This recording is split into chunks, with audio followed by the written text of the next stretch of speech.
Do you know there are some mysteries in this world that even science and doctors fail to understand? This is one such dark, psychological, and unsettling story. The story of two sisters remembered forever as the silent twins. June and Jennifer Gibbons were born in 1963 in Wales, UK. They were identical twins, so identical that people constantly confused them. From childhood, both girls were extremely quiet. Their teachers noticed that they never spoke to anyone at school. Slowly, they stopped communicating with the outside world completely, but with each other. They spoke in a strange, secret language. It sounded like English, but incredibly fast, rhythmic, and coded. Nobody could understand it. School was a nightmare for them. In the 1970s, racism in the UK was common, and the Gibbons family was of African Caribbean descent. The twins were bullied, pushed, mocked, and labeled as silent weirdos. They felt hurt and humiliated. One day, they silently decided to stop talking to everyone. Teachers were confused, parents were helpless. The girls locked themselves inside their bedroom, writing diaries night after night, mirroring each other's movements. If one moved, the other followed. It was like an invisible chain tied them together. Over time, a strange dominance started forming. Jennifer seemed stronger, controlling. June remained quieter, submissive. In her diary, June once wrote, "If I didn't exist, Jennifer would live. But if she didn't exist, I would die." Psychologists were shocked by that line. Their teenage years grew darker. Multiple therapists tried to help, but nothing worked. Doctors then attempted a new experiment, separation. One twin was sent to one school, the other to another. But the results were terrifying. Both suffered severe mental breakdowns. Their diaries filled with jealousy, hate, and obsession. Then came a new obsession: crime, arson, theft, vandalism. In 1981, police arrested both girls. In court, they refused to speak. The judge, frustrated, finally declared they must be sent to Broadmoor High-Security Psychiatric Hospital, the same place where violent criminals and severely troubled minds are kept.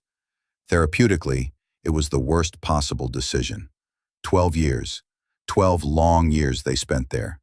Doctors at Broadmoor observed something chilling. If Jennifer became angry, June would fall silent. If June smiled, Jennifer would suddenly go expressionless. One mind seemed to control the other. June wrote in her diary, "She stops my breath. She is killing me." Jennifer wrote, "We have decided. One must die." Psychologists diagnosed them with folie à deux, shared madness, a mental illness that spreads between two deeply connected individuals. By the late 1980s, doctors planned their release into a lower security facility. But a strange and eerie decision was recorded before the transfer. Jennifer whispered, "The day we leave Broadmoor, I will have to die." Nobody understood why. On the day of release, inside the bus, Jennifer tilted her head, looking weak and dazed.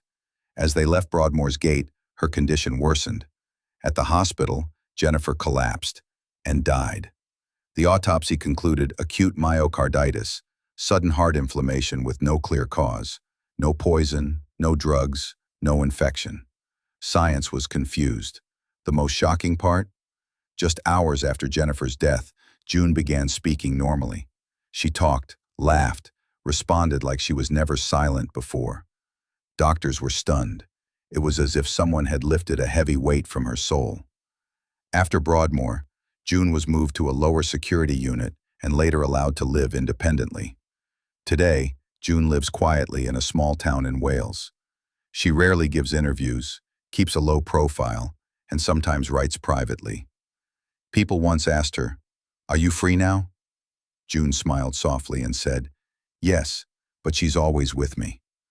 That single sentence gave people goosebumps, because in Jennifer's diary was a chilling line.